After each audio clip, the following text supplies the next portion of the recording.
सोचो अगर आप 15 सालों तक कंटिन्यू एसआईपी करते हैं और आपने ये सुना होगा कि 15,000 15 सालों तक 15% का अगर सीएजीआर रिटर्न देता है तो 1 करोड़ का पोर्टफोलियो बन जाता है। लेकिन लास्ट में जब आपको पता चले कि करोड़पति बनना तो छोड़ो, कुछ वैसा प्रॉफिट ही ना हो और पूरा उम्मीद विश्वास जब सब कुछ टूट जाए, तब आपको कैसा फील होगा? क्योंकि करोड़ों का सपना देखने के बाद कुछ वैसा हाथ में ना आए तो दिल तो अंदर से टूटेगा ही, और सबसे ज्यादा इंपॉर्टेंट जो टाइम जो कभी आपके पास दोबारा वापस नहीं आ सकता है, वही आपके हाथ से निकल गया होगा। इसलिए आज मैं आपको बताऊंगा एसआईपी की 7 ऐसी गलतियां जो 2026 में भी लोग रोज कर रहे हैं, जिसके कारण से फाइनेंशियली धीरे धीरे बर्बाद हो सकते हैं। इसलिए वीडियो में लास्ट तक जरूर देखना, क्योंकि ये 7 गलती सबसे ज्यादा डेंजरस है। गलती नंबर 1, लोग सोचते हैं कि एसआईपी कर रहे हैं तो सेफ ही होगा। यह सोचना सबसे बड़ी गलती है। कुछ लोग एसआईपी को भी गलत तरीके से एवरेज रिटर्न 12% सीएजीआर मान लेते हैं, लेकिन यह गलत है क्योंकि सभी फंड अलग तरह से काम करते हैं। जैसे कि आप एसआईपी डेप्थ फंड में कर देते हैं और एक्सपेक्टेड रिटर्न 12% का एक्सपेक्ट कर लेते हैं, तो आपको कभी भी वैसा रिटर्न नहीं मिलने वाला है। इसीलिए एसआईपी करने से पहले एक चीज आप जरूर चेक कर लें कि कौन सा फंड कैसा परफॉर्मेंस दे रहा है और मेरा टारगेट क्या है। तो एसआईपी में इन्वेस्ट करना चाहते हैं, लेकिन आपको समझ नहीं आ रहा है कि एक बैलेंस पोर्टफोलियो कैसे तैयार करें, कैसे लॉन्ग टाइम के लिए रेडी करें, या फिर कौन सा म्यूचुअल फंड मेरे लिए सही रहेगा। गलत फंड सिलेक्शन के कारण से आपका शॉर्ट टाइम में तो लॉस होगा ही होगा, लेकिन लॉन्ग टाइम में आपका पैसा भी लॉस होगा, साथ ही साथ आपका इंपॉर्टेंट टाइम भी चला जाएगा। इसीलिए इसी प्रॉब्लम का सॉल्यूशन देता है रूपीजी का म्यूचुअल फंड लैब का फीचर्स। यहां आप इन्वेस्ट करने से पहले ही अपना परफेक्ट पोर्टफोलियो टेस्ट कर सकते हैं। आप अलग अलग म्यूचुअल फंड्स को कंपेयर करके उसके बेंचमार्क्स का रिटर्न को भी देख सकते हैं, कौन सा फंड कितना ओवरलैपिंग है, और भी जैसे इंपॉर्टेंट फंड्स को एक ही जगह में आप इजीली देख सकते हो। इससे आपका हर डिसीजन स्मार्ट, प्लान्ड और कैलकुलेटेड होगा।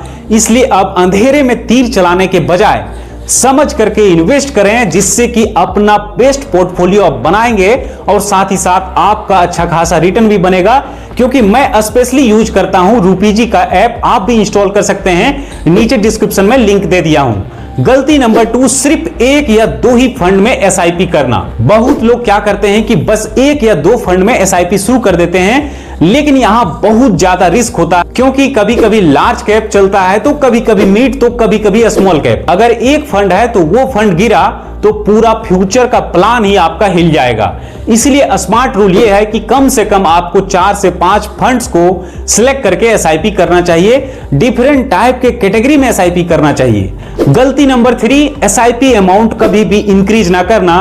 जैसे कोई 2020 में 5,000 की एसआईपी स्टार्ट किया है, तो अब 2026 आ गया है, आपकी सैलरी पहले से बढ़ गई है, लेकिन अभी भी आप एसआईपी सिर्फ 5,000 से ही आप इन्वेस्ट कर रहे हैं, जो 2020 में आप चला रहे थे। तो इसके कारण से लॉन्ग टाइम में पैसा बढ़ता दिखेगा, लेकिन इन्फ्लेशन के कारण से ज्यादा फायदा नहीं होने वाला है, और जो गोल आप सोच करके चल रहे हैं वो कभी पूरा होने वाला नहीं है, क्योंकि उसका रेट और भी धीरे धीरे बढ़ते जाएगा। इसलिए स्मार्ट आइडिया ये है कि हर साल एसआईपी को 10 से 15% ऐसे ही धीरे धीरे बढ़ाते जाओ, बिना टेंशन का। जैसे ही आपका सैलरी इस तरह से बढ़ता है, वैसे ही थोड़ा थोड़ा अमाउंट आप एसआईपी में भी बढ़ाते जाओ। गलती नंबर 4, मार्केट गिरते ही एसआईपी बंद कर देना। खासकर ऐसा बिगिनर्स करते हैं। जैसे ये गलती 2020 में और 2023 में आपने देखी होगी कि मार्केट गिरा था, लोग डर से बहुत ज्यादा एसआईपी बंद कर दिए थे, और जब मार्केट हाई होता है तब वही लोग वापस आकर के एसआईपी स्टार्ट कर देते हैं। लेकिन सच ये है कि मार्केट जब गिरता है, मतलब सबसे बेस्ट टाइम वही होता है एसआईपी में इन्वेस्ट करने का। इसलिए एसआईपी का असली फायदा गिरते मार्केट में ज्यादा यूनिट्स मिलते हैं, और मार्केट ऊपर जाते ही मार्केट में अच्छा खासा प्रॉफिट बनने लगता है। इसीलिए रूल याद रखो, क्रैश के टाइम में एसआईपी बंद नहीं करना है, और भी हो सकता है तो धीरे धीरे बढ़ा देना है। अब देखते हैं गलती नंबर 5, शॉर्ट टर्म के लिए एसआईपी करना। जैसे बहुत कोई सोचते हैं कि 1 से 2 साल में एसआईपी से पैसा बन जाएगा, लेकिन गलत सोच है ये, क्योंकि एसआईपी 1 साल के लिए अगर आप कर रहे हैं तो लक्ष्य अगर आपका सही है तो ऊपर बढ़ गया तो बहुत अच्छा आपको रिटर्न मिल जाएगा। जैसे कि 1 सालों में सोना ने 70% का रिटर्न दे दिया, उससे भी ज्यादा, तो आपका लक के ऊपर डिपेंड कर गया। लेकिन अगर आप लॉन्ग टाइम के लिए सोच करके कर रहे हैं तो आपके लिए बहुत ज्यादा बेनिफिट होगा, वरना बहुत ज्यादा लॉस भी होगा। इसीलिए कभी भी आप एसआईपी करना चाहते हैं तो आप लॉन्ग टाइम सोच करके करें और ओवरलैपिंग को देख करके करें कि कौन सा फंड कितना ज्यादा ओवरलैप कर रहा है। इस चीज को देखने के लिए नीचे डिस्क्रिप्शन में लिंक दिया हुआ है रूपी जी का, आप उसको जरूर इंस्टॉल करके वहां से आप चेक करना पहले शुरू कर सकते हैं, उसके बाद आप इन्वेस्ट कर सकते हैं। अब देखते हैं गलती नंबर 6, रेगुलर रिव्यू ना करना।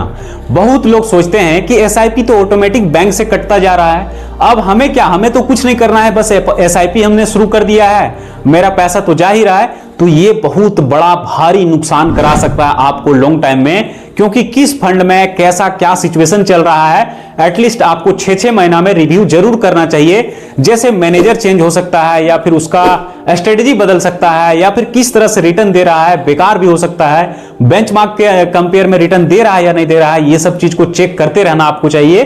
क्योंकि एसआईपी में अंधा विश्वास नहीं, स्मार्ट मॉनिटरिंग चाहिए होता है। गलती नंबर 7, बिना गोल के एसआईपी स्टार्ट करना। सबसे ज्यादा डेंजरस गलती यही होता है कि बस एसआईपी स्टार्ट कर देते हैं, बाद में देखेंगे ऐसा सोचने लगते हैं और इसी के कारण ऐसा होता है कि बीच में ही एसआईपी तोड़ देते हैं। जब उसको पैसा का जरूरत पड़ता है तो वो तुरंत वहां से पैसा निकाल लेते हैं। इसी के कारण से लॉन्ग टाइम में उसका पैसा बन नहीं पाता है, क्योंकि थोड़ा थोड़ा पैसा निकाल लेते हैं, फिर डालते हैं, फिर निकाल लेते हैं। हर एसआईपी का एक तरह से नाम रखिए, जैसे कि घर का डाउन पेमेंट करना है, चाइल्ड का एजुकेशन के लिए करना है, बच्चों की शादी के लिए करना है, रिटायरमेंट फ्रीडम के लिए करना है। ऐसे अगर आप गोल डिसाइड करके आप एसआईपी करते हैं, लॉन्ग टाइम में आपको कंपाउंडिंग इंटरेस्ट से ज्यादा अच्छा खासा रिटर्न मिलेगा अगर आप लॉन्ग टाइम तक इन्वेस्ट करते हैं तो। अगर आपको ये वीडियो अच्छा लगा हुआ तो प्लीज वीडियो को लाइक करना और चैनल को सब्सक्राइब करके बेल आइकन जरूर ऑन करना। वीडियो को लास्ट तक देखने के लिए थैंक्स।